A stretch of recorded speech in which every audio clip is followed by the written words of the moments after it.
Okay, well, welcome everybody to this talk on mental health in the Asian communities. We really appreciate you being here, and I appreciate all the panelists that are here now. Before we start, I just want to do a land acknowledgement. I know that people are joining from different areas, but I'm based in Toronto, and many of us are, so I will read the Toronto one, but knowing that there are other treaties involved in different areas. So the City of Toronto acknowledges that we are on the traditional territory of many nations, including the Mississaugas of the Credit, the Anishinaabe, the Chippewa, the Haudenosaunee, and the Wendat peoples, and is now home to many diverse First Nations, Inuit, and Métis people. So I will get started. So welcome everybody again. To start off, I'll just say this is Asian Heritage Month, and the group that's putting this on is CREATE, which is an ERG at Chorus. ERG stands for Employee Resource Groups, and Chorus, we're fortunate enough to be able to form these groups that are for different groups, different sort of special interest communities. So there's one for the Black community, there's one for the LGBT community, and we've created one for the East Asian and Southeast Asian community. But for this talk, we wanted to open it up to South Asian and all Asian communities. So CREATE, we generally do put on some topics, some events for Asian Heritage Month. This year we also were mindful that this is also Mental Health Awareness Month. And in some of our discussions, we realized that this is actually a fairly significant topic for the Asian communities. There's a significant amount of mental health issues within the different Asian communities. And Asian communities are actually the least likely to seek help for these issues. So we wanted to use this opportunity to shine a spotlight on this issue and to maybe talk about a bit about why this happens and how we can maybe stop it. So before I really begin, I'll introduce the panel in just 1 second. I just want to sort of contextualize why we think this is an issue and just sort of to give a few facts. StatCan recently published a study that was about the ethnic differences in mental health service use among white, Chinese, South Asian, and Southeast Asian populations living in Canada. And the objectives were to estimate over a 12-month period the prevalence of mental health service use by these different ethnic groups. And the results were that white people were more likely to have used mental health services than Chinese participants and those from South Asian and Southeast Asian regions. And their conclusion was that in Canada, Asian immigrants are much less likely to use mental health services than white people. And it tracks over to our neighbors to the south. In America, there's also studies that say Asian Americans are 3 times less likely to seek treatment or help than any other racial group, and they're the least likely group to seek mental health services. So we just want to talk about this as an overall problem and what we can do. So now I'm going to introduce our panelists. So we have Neetu Sidhu. She's the director of DEI at Moneris, where she leads an integrated strategy that explores the linkages between innovation, culture, DEI, mental well-being, and sustainability. Thanks for joining us, Neetu. And we have Hannah Sun. She's the co-founder of Media Girlfriends podcast company. She was previously at the Globe and Mail, Much Music, and TVO, and she has frequently addressed the issue of mental health issues on her platforms. Thanks for joining us, Hannah. And finally, we have Dr. Paul Wong, who's a professor at Trent University, professor emeritus. He's also an internationally acclaimed leader in well-being and mental health in times of suffering, and he's the founder of the International Network on Personal Meaning. And full disclosure, he is also my dad. So he was an easy get, but one of the steering committee knew his background and encouraged me to ask him to participate in the panel because he is an expert in this field. So thanks for coming, Dad. And the last panelist that we actually did invite, her name was Ale Chen, and she was the founder of the Community Mental Wellness Association of Canada. She's currently traveling through Asia, and she's in Singapore right now, and she had indicated that she really did hope to attend, but it's very late in Singapore, so she may not be able to join. So if she is able to tune in, then we'll welcome her to the discussion, but otherwise we'll just move on with the 3 of us here. So maybe I'll just start by letting each of you sort of reintroduce yourselves and maybe speak a little bit about why this issue is important to you. Paul, do you want to go? Okay. I was call me Paul. Okay. I was a war baby. when I was born, Japan invaded China. So I grew up under Japanese occupation and later on under Civil War. So I was a very sad child because I've seen so much suffering. Okay.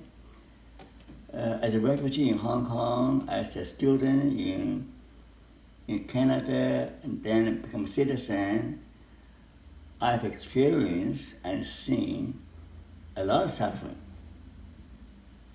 So therefore, as a professor, so I see my mission as finding ways to reduce suffering and turn it into well-being. Now that approach doesn't go very well in Canada and North America because everybody wants happiness. Nobody wants to talk about suffering. But they do not realize that suffering is an inescapable part of life. If you don't know how to manage your suffering, there's no possibility of happiness. Yet we are made for happiness. Happiness is a normal state, is a default condition. But life happens. Pandemic, the Ukraine war, economic recession, sickness.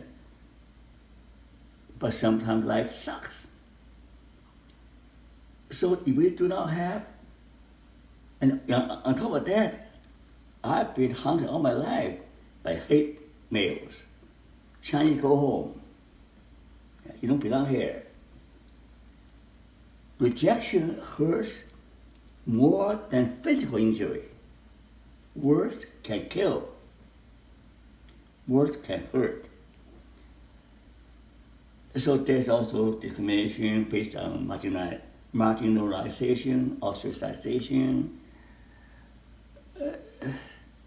So my approach had not been really accepted, but I still believe that the only way we can establish real mental health,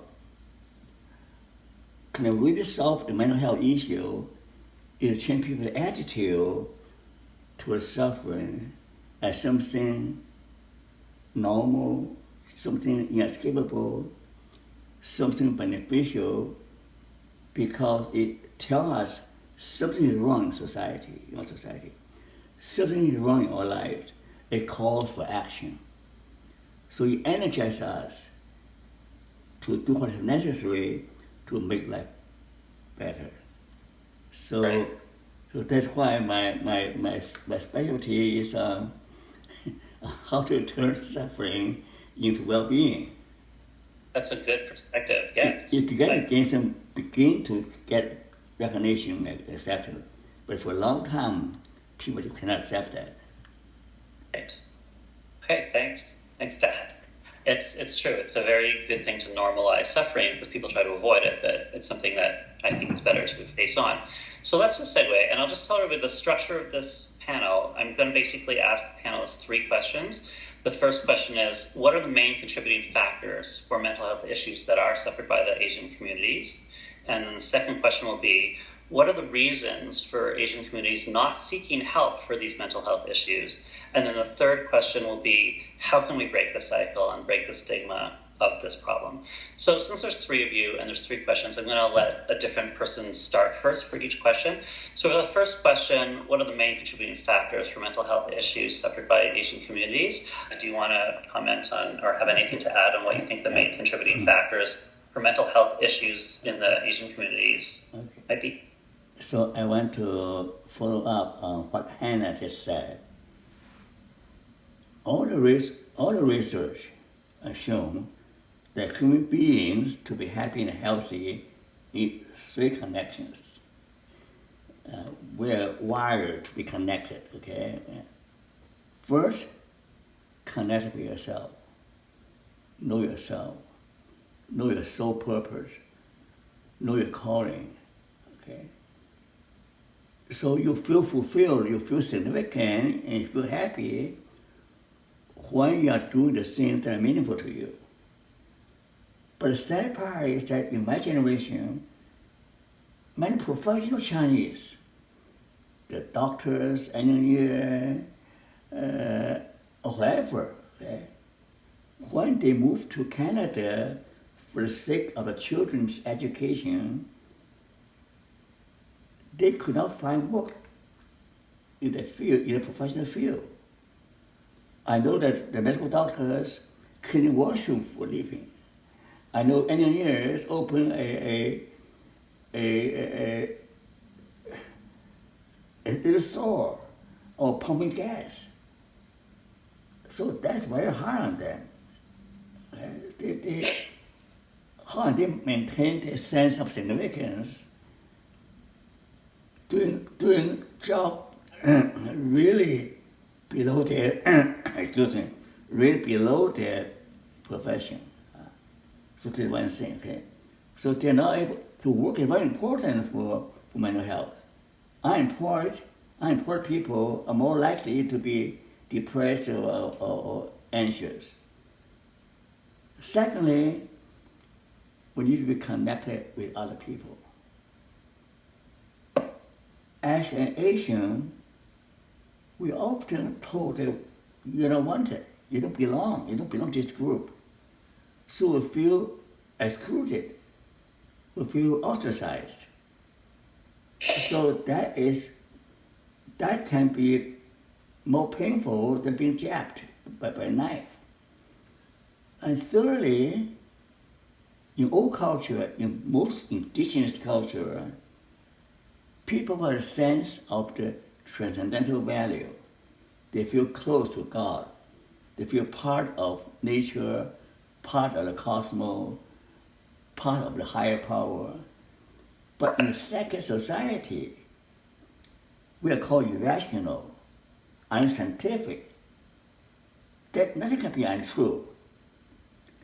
Because believing in God, in higher power, is the most robust and ancient coping mechanism.